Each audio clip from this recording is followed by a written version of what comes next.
Assalamualaikum warahmatullahi wabarakatuh. Selamat pagi anak-anakku kelas 9 yang hebat-hebat.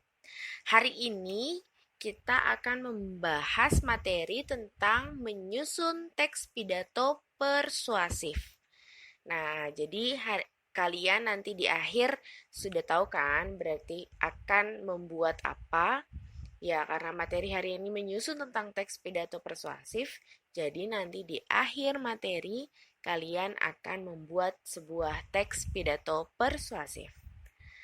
Nah, sebelumnya kita bahas dulu langkah-langkahnya apa saja sih untuk menyusun teks pidato persuasif? Ya, yang pertama itu memilih atau menentukan topik pembahasan. Nah, di sini kalian silahkan pilih topik pembahasan yang benar-benar kamu kuasai. Kemudian, langkah yang kedua menentukan tujuan pidato. Nah, jadi pidato yang akan kalian buat punya tujuan. Biasanya pidato itu eh, tujuannya adalah untuk mempengaruhi pendengar kalian.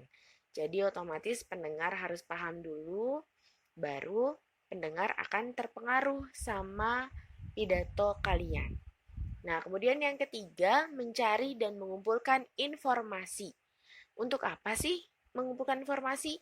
Ya, untuk bukti memperkuat gagasan yang ingin disampaikan. Kemudian, langkah yang keempat, ada menyusun kerangka teks pidato persuasif. Nah, di sini gunanya untuk apa menyusun kerangka? Agar lebih terarah penyusunan teksnya. Jadi nanti ketika kalian menyusun teks atau menulis teks pidato persuasif, kalian tahu apa dulu yang harus dicari. Nah, yang kelima, mengembangkan kerangka menjadi teks pidato persuasif, yaitu menggunakan kalimat yang sesuai dengan pemahamanmu, namun tetap sesuai kaidah bahasa Indonesia.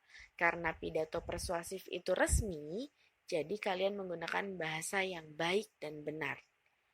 Nah, selanjutnya di sini akan saya berikan sebuah contoh kerangka teks pidato persuasif.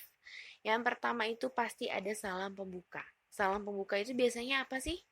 Salam pembuka itu biasanya Assalamualaikum, selamat pagi, salam sejahtera, dan sebagainya. Kemudian yang kedua, salam penghormatan.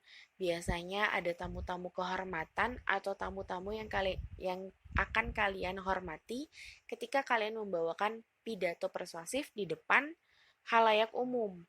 Nah, kemudian yang ketiga, ucapan syukur. Ucapan syukur itu puji syukur untuk junjungan kita Nabi Muhammad, untuk Allah Subhanahu wa taala yang memberi kesempatan untuk kalian berpidato. Nah, kemudian yang keempat itu langsung masuk ke isi. Isi itu yang pertama penjelasan awal topik. Misalnya topik yang kalian bahas tentang topik kesehatan.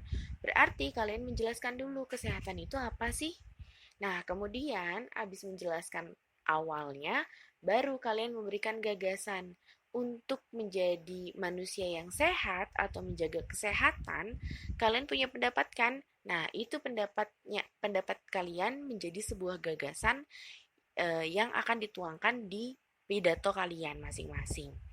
Nah, setelah kalian punya pendapat disampaikan, kalian beri contoh buktinya kan untuk memperkuat gagasan kalian, untuk memperkuat pendapat kalian yang sudah tadi dijelaskan di isi yang kedua. Nah, jadi kasih contoh buktinya sebagai penguat gagasan kamu. Nah, yang kelima, penyampaian harapan atau bujukan. Nah, di sini nih yang disebut persuasif. Di sini harus ada kalimat persuasif. Jadi harapan kamu apa sih untuk para pendengar kamu, pendengar pidato kamu? Nah, jadi di situ disampaikan.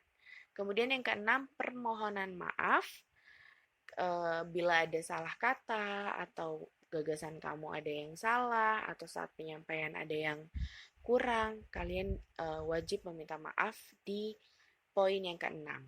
Kemudian selanjutnya mengucapkan terima kasih karena sudah didengarkan oleh pendengar kamu.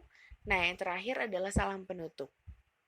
Nah, itu contoh kerangka teks pidato persuasif. Nah, sekarang sudah siap belum memulai menyusun teks pidato persuasif?